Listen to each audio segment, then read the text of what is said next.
哇！哦，睇到啦！哇，好骨子喎！我睇到啦，真係好骨子啊！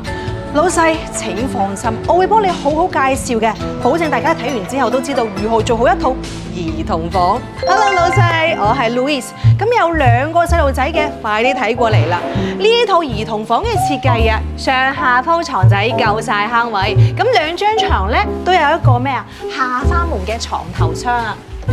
咁細路仔咧就可以自己收埋啲玩具啊、畫畫簿都可以收得整整齊齊。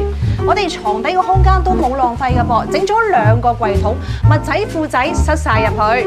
轉過身咧就見到床櫃嘅一體化設計啦，一邊咧係高身嘅衣櫃啊，咁喺最底我哋都整咗2個矮櫃桶，細路仔自己啊可以掂到開關，收衫執衫就唔使嗌住叫阿媽啦。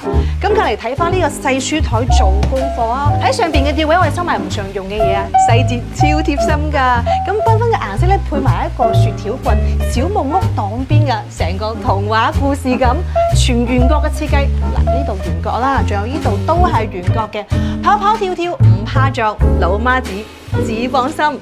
屋企細路多，間房細，呢個設計啱晒你，中意咧就俾個like留言啦。我哋下一期再見啦噃，拜拜。